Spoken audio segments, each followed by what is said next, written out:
বিপদ দিয়ে আপনাকে অ্যালার্ম করা হয় আল্লাহর পক্ষ থেকে। আপনি চলতে পথে হোঁচট খান, আল্লাহ আপনাকে অ্যালার্ম দেন, ফিরে আসো। চলছেন বিপথে, আল্লাহ পাকে অ্যালার্ম দেন, ফিরে আসো। আল্লাহ পাকের পক্ষ থেকে কিন্তু এগুলো আসে। আল্লাহ পাক আদম এবং হাওয়া আলাইহিস সালাম এবং আদম সন্তান সবাইকেই সৃষ্টি করেছেন। উদ্দেশ্য হচ্ছে আল্লাহ পাক আমাদেরকে জান্নাত দিতে চান। আল্লাহ পাক চান যে আমরা যেন জান্নাতে যাই। যদি আমরা জান্নাতে যেতে না পারি পরকালে, একটা কারণে যেতে পারবো না, অনলি একটা কারণ, সেটা হলো আমাদের নিজের দোষে। একটা কারণ, যারা জাহান্নামে যাবে মানুষ এবং জিনদের মধ্যে, নিঃসন্দেহে মহাবিশ্বে তারা ছাড়া জাহান্নামে যাওয়ার উপযুক্ত কেউ ছিল না। ও জাহান্নামে যাওয়ার উপযুক্ত ছিল বলেই আল্লাহ পাক তাকে জাহান্নামে পাঠাবেন।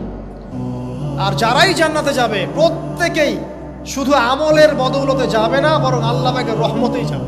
কেউই তার আমল দিয়ে জান্নাতে যেতে পারবে না।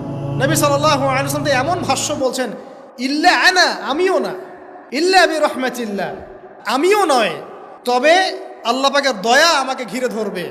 আল্লাহ পাকের রহমত যাদের উপরে বর্ষিত হবে তারাই জান্নাতে যাবে ইনশাআল্লাহ। কে আমল দিয়ে যেতে পারবে। যত আমলই করি বলা যাবে না এই আমলের বদৌলতে জান্নাতে যেতে পারবো। আল্লাহ পাক দয়া না করলে হবে না। আল্লাহ পাক চান যে আদম সন্তান যেন জান্নাতেই যায়। এই কারণেই সৃষ্টি করা, এই কারণেই আপনার ওহীভিত্তিক গ্রন্থগুলো পাঠানো, এই কারণে নবী রাসূল পাঠানো, আলেম ওলামা সৃষ্টি করা, মানুষকে সতর্ক করা, হায়াত দেয়া, বারংবার জীবনে চলতে ফিরতে আপনাকে অ্যালার্ম করা হয়, আল্লাহর পথে ফিরে আসেন, আল্লাহর পথে ফিরে আসেন। অ্যালার্ম করা হয় না? বিপদ দিয়ে আপনাকে অ্যালার্ম করা হয় আল্লাহর পক্ষ থেকে। আপনি চলতে পথে হোঁচট খান, আল্লাহ আপনাকে অ্যালার্ম দেন, ফিরে আসো। চলছেন বিপথে, আল্লাহ পাকে অ্যালার্ম দেন, ফিরে আসো। আল্লাহ পাকের পক্ষ থেকে কিন্তু এগুলো আসে।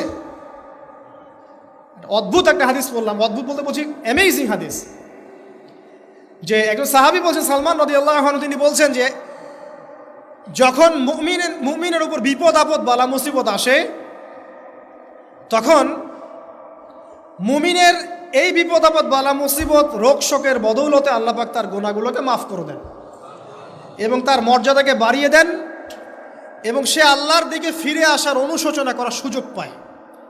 আর যখন কাফের মুশরিক বা ফাসেক মানুষকে এইসব রোগ ব্যাধি বিপদ আপদ বালা মুসিবত ঘিরে ধরে, তার দৃষ্টান্ত সেই উটের ন্যায় যে উটটাকে তার মালিক বেঁধে রেখেছে, এরপর ছেড়ে দিয়েছে। সেই উটটা বুঝতেও পারলো না কেন তার মালিক তাকে বেঁধে রাখলো আর কেনই বা তাকে ছেড়ে দিল। কথাটা কি বুঝতে পারছেন? যারা আল্লাহ দ্রোহী, তাদের উপর যখন বিপদ আপদ বালা মুসিবত আসতে থাকে, তারা বুঝে না যে কি জন্য আসলো আর কেন চলে গেল। কিন্তু মুমিন ব্যক্তি যারা মুসলিম, আল্লাহর অনুগত, তাদের বিষয়টা হচ্ছে এমন, বিপদ আপদ বালা মুসিবত রোগ ব্যাধি তাদেরকে আল্লাহর দিকে ফিরিয়ে নিয়ে আসবে। দেখুন, এই যে পৃথিবীতে নামিয়ে দেয়া, এরপর আল্লাহর পক্ষ থেকে ঐশী গ্রন্থগুলো পাঠানো,